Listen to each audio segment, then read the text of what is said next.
What's up guys, Jab here, back with a brand new Rainbow Six Mobile video. It has been a minute since we've talked about this game, but we finally have some new news in regards to the game and in regards to those changes that we have been waiting for a long time now. The last time we really heard from the Rainbow Six Mobile devs, they basically told us that they were taking in all the player feedback that we had given them through the course of, the alpha, the betas, the soft launch period and stuff, and they were going to be reworking the game based off of our feedback. And then they basically went quiet for like 6+ months or whatever, and we haven't really seen too much in regards to this game. It's essentially been delayed multiple times now. At this point, it wasn't really looking too good, but today the Rainbow Six Mobile developers made their comeback on social media and actually shared a huge update with us in regards to the game. So we're going to go ahead and look at everything that they shared in just a second. As always though guys, we are getting so close to our goal of 25,000 subs. I think we're like 405 subs away or something like that. So if you have not subscribed to the channel yet, please make sure to do so.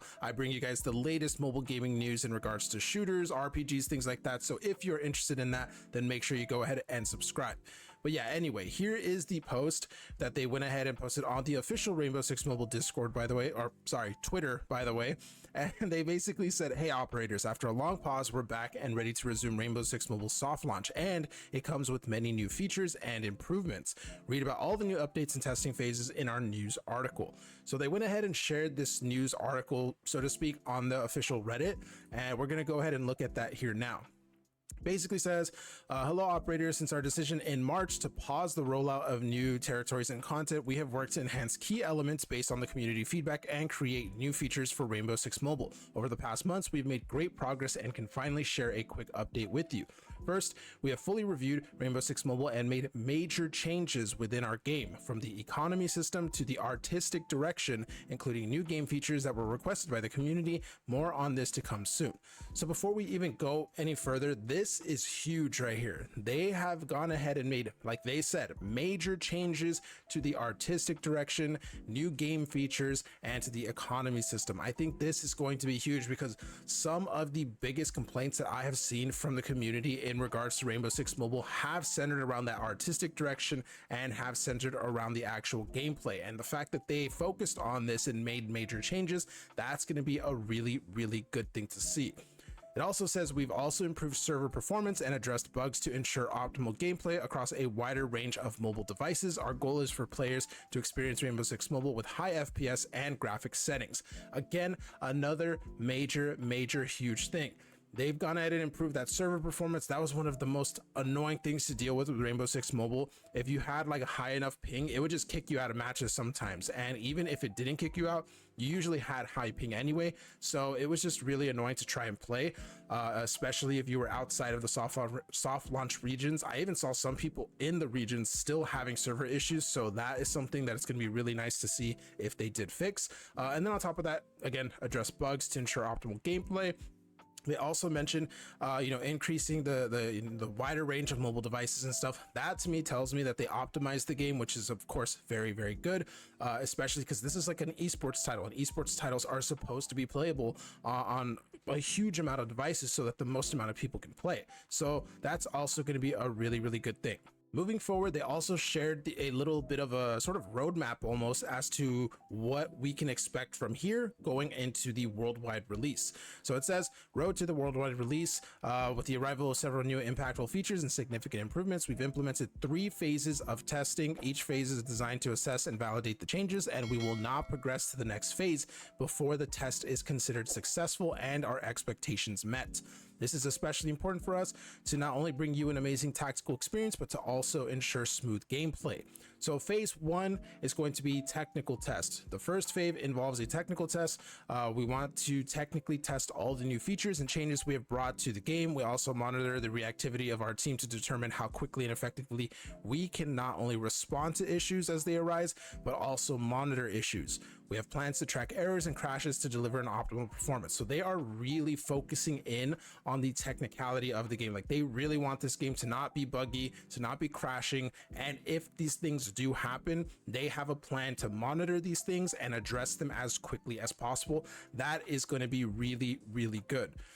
Phase 2 is engagement test. Once the tech test is successful, we will move on to testing player engagement. We want to test the enjoyability of the new features that we've brought to the game. It's important to us that we evaluate how well we keep players engaged and returning. This is invaluable to ensure that we have a large pool of players offering optimal matchmaking, fewer bots, and more fun.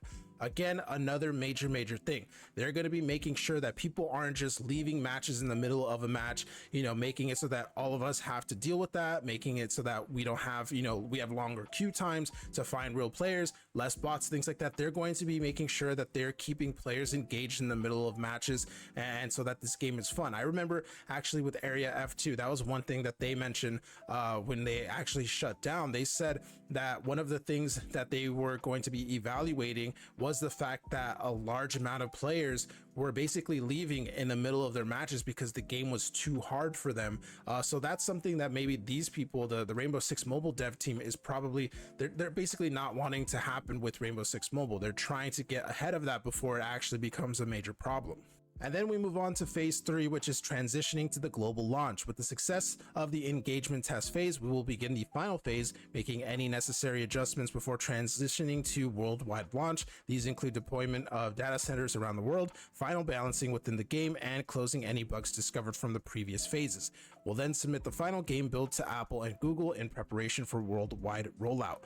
This week, we will be dropping a new devlog with more details about Phase 1, including all the new features and improvements that we've made to the game. Phase 1 will officially resume our soft launch and kick off the rollout of new live content to get feedback from the community. We know it's been a long time waiting for us, and we're eager for the continuation of soft launch and hope that this update sheds some light on the situation and next step. Your ongoing patience and feedback are greatly appreciated. So, right there, basically they're saying that they're not going to move to that global launch until the phase 1 and phase 2 are complete, and until everything is ready to go. That's going to be very good, because we have seen countless times now, Warzone Mobile, Apex, countless other games, when you release too early and you make a really bad impression, it's really hard to recover from that. And they essentially, it seems like they're trying to not allow that to happen. They're rolling out slowly. They have made significant changes to the game, and they're not going to be releasing this worldwide until it is ready. That's going to be really crucial, I think, to this game's overall success. They also mentioned that all those updates and changes and things that they went ahead and said all the way in the beginning, all of those are going to be shared in the next week. Basically, they said that they're going to release a new devlog, and we're going to be able to see all of that stuff. I think they even mentioned, in here it says, "We can't wait to share more in the coming days. We're back and excited about what is coming. Stay tuned." So in the next few days, up to like a week or whatever, we're going to be getting a new devlog, and we're going to see all the new features and improvements. So that is really exciting. Personally, I'm really excited to see the changes for Rainbow Six Mobile. This is one of the few mobile games that I've actually been paying a lot of attention to, before they went quiet at least. And it's one that I actually really enjoyed playing in the closed alpha and beta and stuff like that. Soft launch was kind of different because of a lot of the issues, but overall, this is a game that I'm very excited for. And I hope to see that, these changes really do make a positive impact on the game and on the community itself. And I really do hope that this ends up being a major success, because honestly, this game has so much potential, whether it's for content, whether it's for esports, whether it's just for longevity of, having a game that doesn't shut down after like a year or whatever. This game has so much potential, and I really do hope these changes are what it needed. Let me know what you guys think about Rainbow Six Mobile in the comments down below. And as always, guys, thank you for watching the video, and I'll see you in the next one.